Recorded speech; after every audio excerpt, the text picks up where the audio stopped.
तो भाई अगर आप जर्मनी में एज अ स्टूडेंट आना चाहते हो तो this is the best time to apply.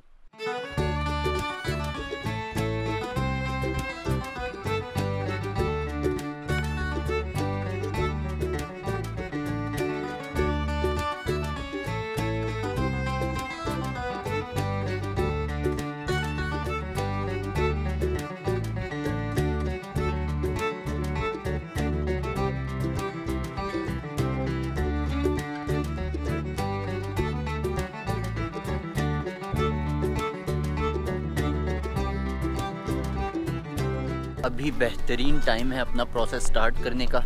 बहुत सी यूनिवर्सिटीज़ के एडमिशन ओपन हो चुके हैं और बहुत सी यूनिवर्सिटीज़ के अभी एडमिशन ओपन होने वाले हैं 1 महीने के अंदर अंदर।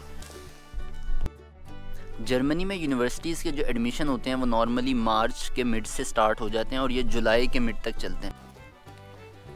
तो अगर तो आपको ऑलरेडी इन्फॉर्मेशन है कि आपको कौन कौन से डॉक्यूमेंट्स चाहिए और किस तरह से अप्लाई कर सकते हो, तो फिर तो आप अपना एप्लीकेशन प्रोसीजर स्टार्ट कर दें। लेकिन अगर आपको मालूम नहीं है कि आपको कौन कौन से डॉक्यूमेंट्स चाहिए और किस तरह से आप अप्लाई कर सकते हो और क्या प्रोसीजर है, तो ये वीडियो आपके लिए बहुत इंपॉर्टेंट होने वाली है। इस वीडियो में हम बात करेंगे कि अगर आप मास्टर्स के लिए आना चाह रहे हो तो आपको क्या क्या डॉक्यूमेंट्स चाहिए, किस तरह से अप्लाई करना है, क्या प्रोसीजर होता है, और अगर आप बैचलर्स के लिए आना चाह रहे हो तो वो भी हम इस वीडियो में डिस्कस करेंगे। तो भाई मैं इस वक्त आया हूँ फ्रैंकफर्ट के करीब एक माउंटेन है, उसके टॉप पर। बहुत ही खूबसूरत जगह है, यहाँ पर थोड़ा सा एंजॉय करते हैं और उसके बाद घर जा कर के फिर पूरे प्रोसेस पे बात करते हैं कि मास्टर्स के लिए आपको कौन से डॉक्यूमेंट्स की ज़रूरत है, क्या प्रोसीजर है, और सेम अगर बैचलर्स के लिए आप आना चाह रहे हो तो उसके लिए क्या प्रोसीजर है। तो भाई अब हम बात करते हैं कि क्या रिक्वायरमेंट्स हैं जर्मनी में आने की, क्या प्रोसेस है बैचलर्स के लिए और मास्टर्स के लिए। मेरे साथ हैं आमिर भाई, थैंक्स फॉर ज्वाइनिंग। आमिर भाई का एक अपना भी चैनल है यूट्यूब का भी और फेसबुक का पेज भी है, तो मैं यहाँ पर लिंक भी दे दूँगा। ये भी जर्मनी में एजुकेशन के हवाले से वीडियोस बनाते हैं, तो आपको बहुत फ़ायदा होगा इनको फॉलो करके। मास्टर्स की सारी रिक्वायरमेंट और डॉक्यूमेंट्स मैं आपको बताऊंगा और जो जो बैचलर्स की रिक्वायरमेंट्स हैं वो हमें साथ साथ आमिर भाई बताते रहेंगे। सबसे पहले बात करते हैं मास्टर्स की रिक्वायरमेंट्स की। बेसिक रिक्वायरमेंट है कि अगर आप जर्मनी में मास्टर्स के लिए आना चाह रहे हैं तो आपकी पाकिस्तान से 16 ईयर ऑफ एजुकेशन कम्प्लीट होनी चाहिए। अब वो 16 ईयर ऑफ एजुकेशन इस तरह से भी हो सकती है कि आपने पाकिस्तान से 4 साल का बैचलर्स किया हो तो आपकी 16 साल की एजुकेशन पूरी हो गई, या आपने 2 साल का बीए किया हो और फिर 2 साल का एमए किया हो, तो ये भी 16 साल की एजुकेशन में काउंट होता है और आप जर्मनी में पढ़ने के लिए एलिजिबल होते हो। अच्छा, और जब आप बैचलर्स के लिए आ रहे हो तो आपको बेसिकली 13 ईयर्स की एजुकेशन चाहिए होती है, क्योंकि जर्मनी में बैचलर 3 साल का होता है। लेकिन अगर आप 12th के बाद आना चाहते हो तो आपको स्टूडेंट कोलीग में एडमिशन लेना पड़ेगा, जो कि एक पूरा अलग से टॉपिक है। अच्छा, अब ये है कि क्योंकि पाकिस्तान में जो है वो इंटर 2 साल का होता है, तो 12 ईयर एजुकेशन बनती है, तो 13 ईयर के लिए आपको 2 सेमेस्टर किसी भी यूनिवर्सिटी में एडमिशन लेना पड़ेगा। जिस कोर्स में अपने बैचलर्स करना है उससे रिलेटेड कोर्स पकड़ें, 2 सेमेस्टर उसमें पढ़ें, फिर आप एलिजिबल हो जाएंगे यहाँ पे बैचलर्स के लिए। अदरवाइज़ आपके पास ऑप्शन ये है कि अगर आपने ए लेवल्स किया हुआ है तो तब भी आपकी 13 ईयर ऑफ एजुकेशन जो है वो बनती है, तो आपको कोई एक्स्ट्रा सेमेस्टर पढ़ने की ज़रूरत नहीं पड़ती है। जर्मनी में जो स्टडीज़ हैं वो दोनों लैंग्वेजेस में होती हैं, जर्मन कोर्सेज भी अवेलेबल हैं। अगर आप बैचलर्स या मास्टर्स जर्मन लैंग्वेज में करना चाह रहे हो तो ये भी एक पॉसिबिलिटी है, या इंग्लिश में भी दोनों चीज़ें अवेलेबल हैं। अगर आप बैचलर्स या मास्टर्स इंग्लिश लैंग्वेज में करना चाह रहे हो तो ये भी पॉसिबिलिटी है। खैर ये थी बेसिक रिक्वायरमेंट कि कितनी एजुकेशन आपके पास होनी चाहिए जर्मनी में एडमिशन लेने के लिए। अब हम बात करते हैं कि अगर मास्टर्स के लिए आप आ रहे हैं तो क्या क्या डॉक्यूमेंट्स आपके पास तैयार होने चाहिए। सबसे पहले हम बात करते हैं एजुकेशनल डॉक्यूमेंट्स की। तो अगर आप मास्टर्स के लिए आ रहे हैं तो आपके पास सबसे पहला एजुकेशनल डॉक्यूमेंट जो होना चाहिए वो मैट्रिक और इंटर के सर्टिफिकेट्स हैं। इन दोनों सर्टिफिकेट्स को आपको किसी भी बोर्ड से अटेस्ट करवाने की ज़रूरत नहीं है अगर आप मास्टर्स के लिए आ रहे हैं, क्योंकि आपके लेटेस्ट जो आपके पास सर्टिफिकेट होगा वो होगा बैचलर्स का। तो बैचलर्स की ट्रांसक्रिप्ट एंड डिग्री, अगर आपके पास दोनों चीज़ें हैं तो वेल एंड गुड। अगर आपको डिग्री अभी नहीं मिली, आपकी एजुकेशन कंप्लीट हो चुकी है, बैचलर्स कंप्लीट हो गया है, लेकिन आपके पास डिग्री नहीं है, सिर्फ ट्रांसक्रिप्ट है, तो फ़िलहाल के लिए ट्रांसक्रिप्ट भी चल जाएगी। आप अपनी ट्रांसक्रिप्ट को HEC से अटेस्ट ज़रूर करवाएंगे। अच्छा, बैचलर्स के जो डॉक्यूमेंट अटेस्टेशन है वो उसमें, क्योंकि आपके पास जो लेटेस्ट आपके पास होता है उस पर डिपेंड करता है। अगर आप स्टूडेंट कोलीग के लिए आ रहे हैं तो आपके पास इंटर होगा। अदरवाइज़ अगर आप बैचलर्स में डायरेक्ट एडमिशन के लिए आ रहे हैं तो फिर ऑब्वियसली आपके पास 2 सेमेस्टर की ट्रांसक्रिप्ट भी होएगी। तो आपको जो इंटर के डॉक्यूमेंट है वो IBCC से अटेस्ट करवाने हैं, और जो आपकी 2 सेमेस्टर की ट्रांसक्रिप्ट है वो भी आपको HEC से अटेस्ट करवानी पड़ेगी, और HEC इनकम्प्लीट ट्रांसक्रिप्ट अटेस्ट कर देती है। तो ये आपको लाजमी जो है वो ध्यान में रखना पड़ेगा। लेकिन अगर आप डायरेक्ट आ रहे हैं तो फिर उसी में फिर आप सिर्फ IBCC से अटेस्टेशन करवाएंगे इंटर के डॉक्यूमेंट्स की। स्टेप 2 पे क्या है कि आपके जो भी एजुकेशनल डॉक्यूमेंट्स हैं वो आपने नोटराइज करवाने हैं। अब नोटराइज करवाने से क्या मतलब है, नोटराइजेशन क्या होती है, इस पर एक वीडियो ऑलरेडी मैंने बनाई हुई है। आप मेरे यूट्यूब चैनल पर जाकर के ये वीडियो देख सकते हैं, आपको समझ में आ जाएगा कि नोटराइजेशन क्या होती है और वो किस तरह से आपने करवानी है और क्या क्या स्टेप्स का ख्याल रखना है आपने उसमें। तो आप ये वीडियो देखें, आपको पता चल जाएगा। हाँ, अगर आप बैचलर्स में भी आ रहे हैं तो ये रिक्वायरमेंट सेम रहने वाली है आपके लिए। नोटराइजेशन आपको डॉक्यूमेंट्स की करवानी पड़ेगी। बेसिकली जो नोटराइजेशन होती है वो असीबन एक ऑलरेडी इस पर डिटेल वीडियो बनाई होती है, वो एक अटेस्टेड कॉपीज़ होती हैं आपके ओरिजिनल्स की, वो आपको बहुत केसेस में बनवानी पड़ेंगी। अच्छा, यहाँ एक बात का ख्याल रखें कि अगर आप यूनिवर्सिटीज़ में अप्लाई कर रहे हैं सिर्फ, अभी आपकी HEC से डॉक्यूमेंट्स अटेस्ट नहीं हुए हुए, तो कोई मसला नहीं है। यूनिवर्सिटीज़ में आप अप्लाई कर सकते हैं बग़ैर HEC की अटेस्टेशन के। आपको क्योंकि ऑनलाइन अप्लाई करना होता है, अपनी PDF स्कैंड कॉपीज़ अपने डॉक्यूमेंट्स की भेजनी होती हैं यूनिवर्सिटीज़ को या अपलोड करनी होती हैं, तो उसके लिए HEC की अटेस्टेशन नहीं भी हुई हुई तो इट्स ओके। कहीं आप अपना टाइम इस बात पे वेस्ट ना करें कि यार अभी मेरी अटेस्टेशन नहीं हुई हुई तो पहले मैं अटेस्टेशन करवाऊँ, उसमें अगर 2-3 हफ्ते लग जाते हैं तो फिर ये टाइम आपका ज़ाया हो सकता है, डेडलाइन निकल सकती है। तो बग़ैर अटेस्टेशन के भी आप यूनिवर्सिटीज़ के पोर्टल पर जाकर या यूनिअसिस्ट के पोर्टल पर जाकर, यूनिअसिस्ट क्या है इस पर हम अभी बात करते हैं, यूनिअसिस्ट के पोर्टल पर जाकर के आप अप्लाई कर सकते हैं। लेकिन हाँ, ये आपको अटेस्टेशन करवानी ज़रूर पड़ेगी क्योंकि फिर आगे ये वीज़ा की रिक्वायरमेंट होती है। अच्छा, ये एजुकेशनल डॉक्यूमेंट्स के बाद जो इंपॉर्टेंट डॉक्यूमेंट है जो कि हमें चाहिए जर्मनी में स्टडीज़ के लिए, वो है आपके लैंग्वेज का सर्टिफिकेट। अब 2 तरह से लैंग्वेज का प्रूफ आप दे सकते हो यूनिवर्सिटी को कि आपको इंग्लिश लैंग्वेज आती है। पहला प्रूफ तो ये होता है कि आप आइल्स करें या टॉफिल करें। नॉर्मली लोग आइल्स करते हैं और कोशिश कीजिए कि आइल्स में कम से कम 6 बैंड्स आपके आ जाएं। लेकिन आपने ऑब्वियसली अपना जो एम है वो 7.5 या 8 तक का रखना है, क्योंकि जितना अच्छा आपका आइल्स का स्कोर होगा आपके चांसेस बढ़ेंगे यूनिवर्सिटीज़ में एडमिशन लेने के लिए। लेकिन अगर मिनिमम 6 भी आ जाते हैं तो बहुत सी यूनिवर्सिटीज़ 6 बैंड्स पर भी आपको एडमिशन दे देती हैं। दूसरी तरह जो आप यूनिवर्सिटी को ये प्रूफ दे सकते हो कि आपको इंग्लिश लैंग्वेज आती है, वो है आप अपनी यूनिवर्सिटी से इंग्लिश प्रोफिशिएंसी लेटर ले सकते हो।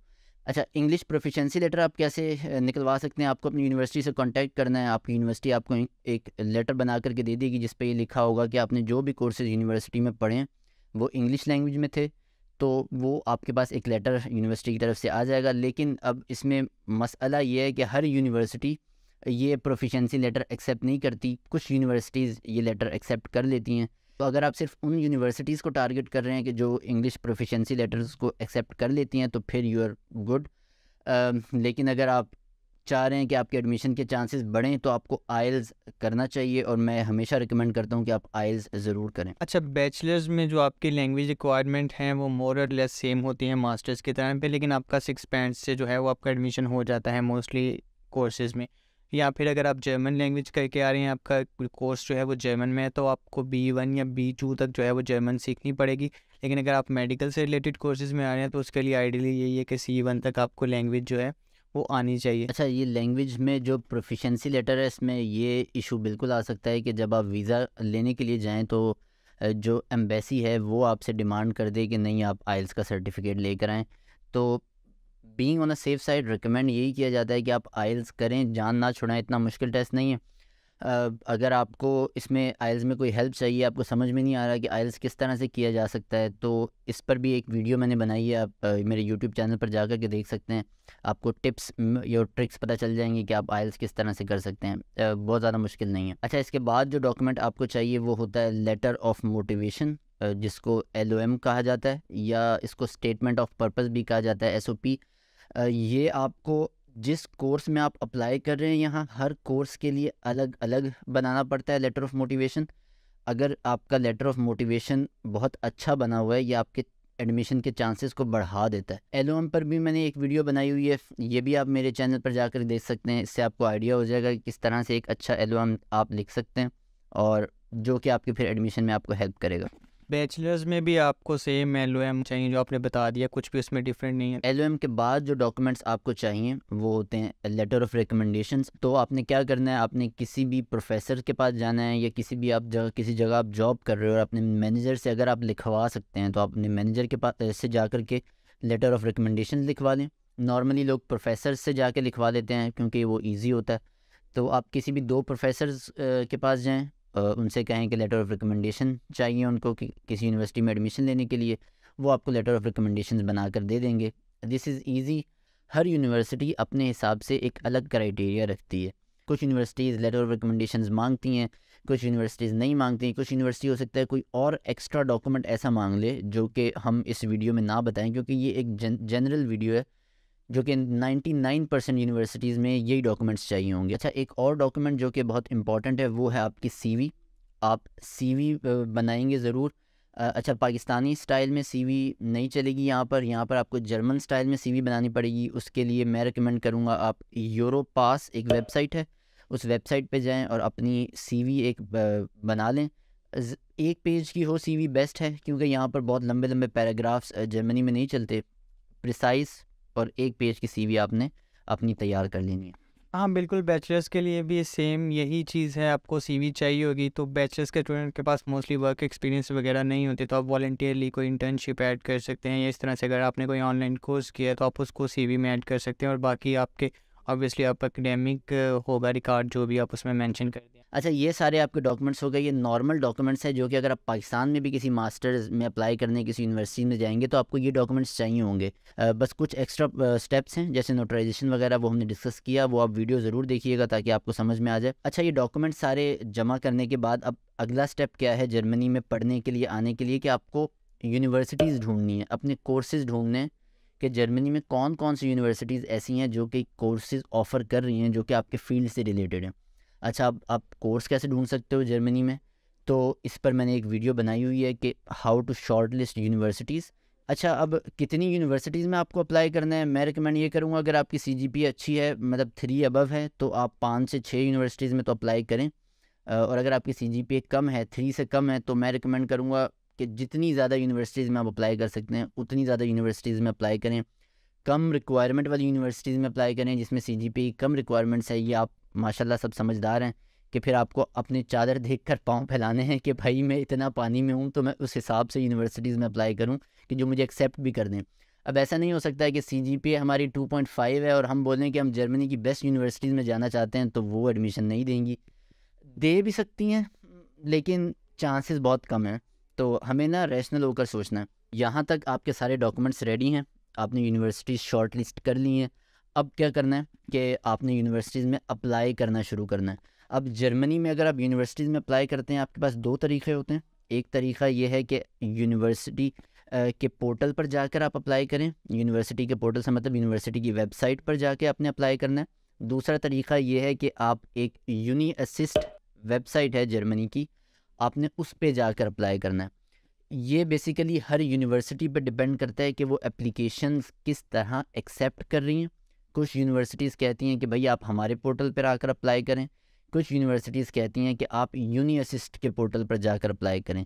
ये आपको पता चल जाएगा जब आप यूनिवर्सिटी शॉर्ट लिस्ट कर रहे होंगे। मैंने अपनी वीडियो में भी मेंशन किया है यूनिवर्सिटी शॉर्ट लिस्ट करने वाली है, आपको वहाँ से भी पता चल जाएगा कि कौन सी यूनिवर्सिटी किस तरह से एप्लीकेशंस को हैंडल कर रही है।